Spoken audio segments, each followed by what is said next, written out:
Hello everyone, this is Cody Lee of BlackCatBooks.org, author of I, the Dragon, Cruel and Beautiful, Rabbit Hole, Lore and Frey, and the upcoming the now released Jaw of the Dragon. Please order below. We have seen some interesting information come out of Square Enix over the past couple of weeks, right? We have seen them openly admit that Final Fantasy XVI is not doing all that well in pre-orders or in sale. There is no enthusiasm for it. There is no hype. There is no publicity. Nobody's excited for Final Fantasy XVI for a wide range of reasons, right? And it's really interesting to me that this is happening now because the last time we seriously talked about Final Fantasy in any capacity was during that release window of Final Fantasy VII, in which, the game came out and the industry, people like Max Dude, like Angry Joe, like all these non-Final Fantasy fans on YouTube, in the gaming media, in the industry, these people came out and worshiped this game. This game made me a Final Fantasy fan. This game is one of the best ever made. This game is a masterpiece. It feels like a Netflix anime series. This is an amazing experience. Meanwhile, people who actually play RPGs, who actually play Final Fantasy, who actually play Final Fantasy VII, the original, the iconic, still the definitive version of the game, people who actually knew what they were talking about were coming out and saying, wow, this game is complete crap. It is completely reprehensible what they did with Final Fantasy VII-R, right? From the gameplay changes to the story adjustments to the pacing to just the general structure.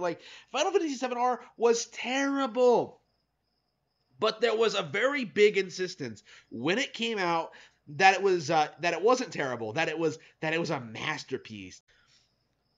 That we just didn't understand it. That Nomura put his heart and soul into this game, and Kingdom Hearts 3, and The World's Ends with You, Neo, and that there wasn't a problem with Square Enix at all, that it was all in our heads. It was all just our imagination. That Square Enix was still putting out games that embarrassed Nintendo to this day, that they were selling PlayStations, that they were still on top of their game, that this was a major release, right? That this was a big deal.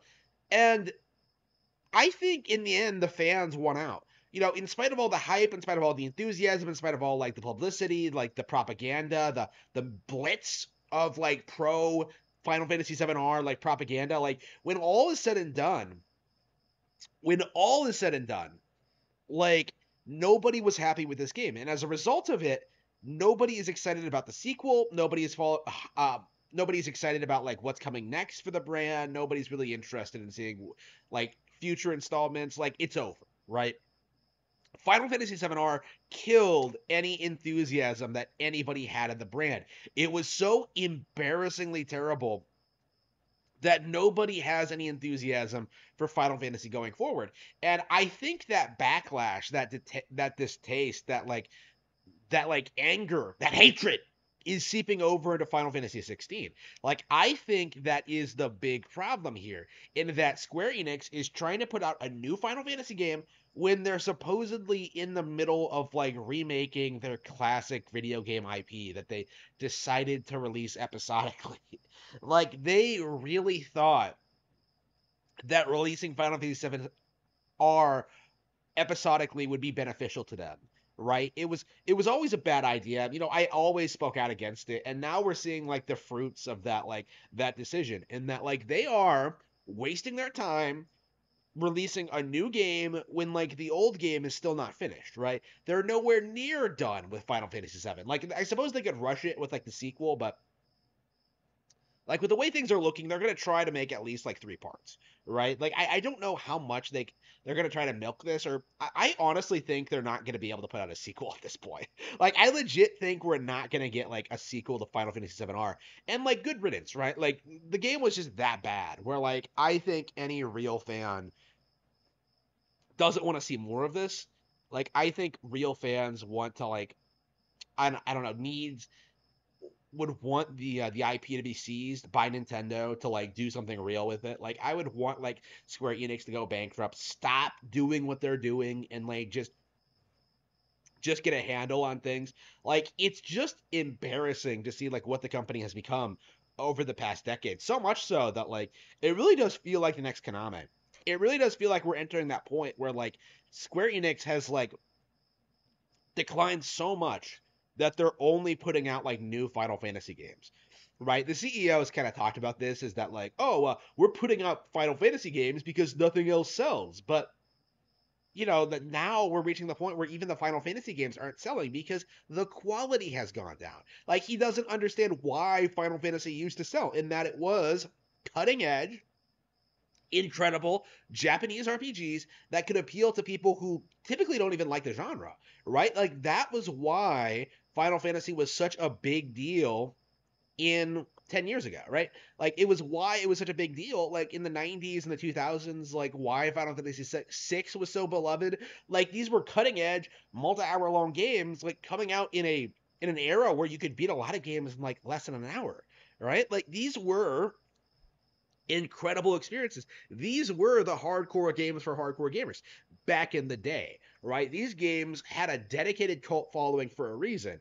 And it wasn't just the brand name. It was because they actually delivered on the goods. They actually delivered the quality. They actually delivered the content.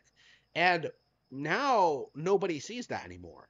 Like the only reason anybody talks about Final Fantasy at all is because like, oh, it's Final Fantasy. Remember how Final Fantasy 7 like became a PlayStation exclusive and like made Nintendo obsolete? Like that's legit how these people talk in this day and age, is that the IP is more well known for what it did in the distant past than what it is now, right? Like who even knows about some of these like spin-off Final Fantasy games? Like who even knows about a lot of these smaller projects that Square Enix puts out? Like who even knows or cares? Like it feels like honestly that people are getting bored of what Square Enix is doing with Final Fantasy. And instead of actually like rising to the occasion, getting some real talent on board, making some cool, unique games like from a variety of different developers with like, lots of cool styles and aesthetics, like they keep doubling down and making the same mistakes. Making them too dark, making them too edgy, like not really not having them turn based, not having them do this, not having them do that, like not having them be on Nintendo consoles. Like there are so many like major mistakes they make near constantly, mistakes that they see as being essential to the brand, that it's led to their utter demise. Like it has led me to believe that like Final Fantasy 16 might be one of the biggest failures Square Enix has ever seen. This might be the game that finally puts the final nail in the coffin for Final Fantasy for good. And that is something that I long to see. Okay, this is an IP that deserves disrespect. This is an IP that just failed to really deliver on like in any meaningful capacity. Like this is a franchise that has been going on far too long. Like the last time anybody was seriously excited for Final Fantasy was like Final Fantasy X. All right, that was the last good-ish Final Fantasy game. Like 10 has a lot of problems, but I tend to defend it, in spite of all that. But like after that, completely irredeemable. There is no redeeming quality for modern Final Fantasy at all.